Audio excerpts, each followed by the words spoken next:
I'm 64. What's the best temporary option for lifting my muscles and adding volume to my face? How much would it cost? I need to fix my skin, face, neck, chest. I need to lift my muscles and add volume. Considering CO2 laser and starting to research which. I really should get a lower lift, but I will not for a while. So my dilemma and options, I have been told by doctor's office. CO2. They have fractional and not sure if this is aggressive enough. Is the real CO2 better for neck, chest? And some Sculptra. I have tried Voluma and Radius in the past, with not great lifting. The quote is about half of lower facelift costs. Thank you for your question. You submitted a single photo with the view of your neck, but in your question you describe it appears to be a combination of issues. You want to add volume to restore some structure to your face. At the same time, you also want to smooth the skin in the face and neck area. You describe your experience with consultation with a physician recommending fractional CO2 laser, but you're conflicted about whether or not the fractional CO2 laser would be enough and whether or not you would benefit from a real CO2 laser. So I think I can certainly give you some perspective and options. You've also described that you had used Radius and Voluma and you weren't happy with those results. So to give you a little bit about my background, I'm a board-certified cosmetic surgeon. I'm a fellowship-trained oculofacial plastic and reconstructive surgeon. I've been practicing in Manhattan and Long Island for over 20 years, and facial aging is an area of focus in my practice. And I think that I've got an idea of where you're coming from. Certainly it appears, especially by the end of the question, that you mentioned that the cost was about half of a lower facelift. So clearly you also understand that there is potentially value in you having a facelift.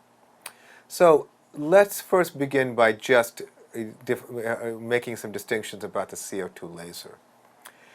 The CO2 laser does not lift the skin. The CO2 laser or any resurfacing technology, whether it's a CO2 or erbium laser, is about resurfacing and a small but significant amount of what's called dermal contraction, where the backbone of the skin gets a little bit tighter. What ultimately results is an improvement in skin quality and texture, but it does not cause a lifting effect. Now, there are many patients who come to our practice who know that they need a facelift or a face and neck lift, but because of time constraints and other limitations, they are not quite able to schedule, but they want to get something done temporarily. Now, this is where there is opportunity. And one of the things that patients are frequently frustrated from when they come to us is, like yourself, they've had fillers done, and when they got fillers done, their faces looked kind of weird and pillowy. And it's because the fillers, which are basically designed to be injected in the skin to add volume, are limited by the physical weight of the filler in the space that it's placed in. So if you have sagging skin, and if you think about it, facial aging is two things. It's volume loss of bone, muscle, fat, soft tissue, and descent and sagging. So you take someone who is sagging and you try to add volume in their skin, beyond a certain point the skin kind of gives and it causes things to get worse. Well, what we do in our practice is something called structural volumizing, using a method called the Y-lift. The Y-lift is based on this idea that the placement of fillers strategically at a deeper level in a very specific way can restore volume in a way that actually does lift. by creating an expansion of the volume at the more solid level, which is more the deeper structures of the face, closer to the bone structure. Y-lift is a very specific technique, and it does require a decent number of syringes, which is often something that it can be found to be shocking to patients, but it does actually work extremely well.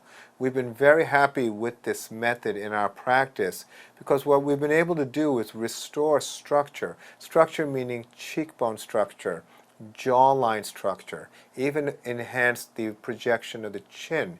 And what that creates is a lifting effect and a restoration of this very nice look as if somebody had a facelift.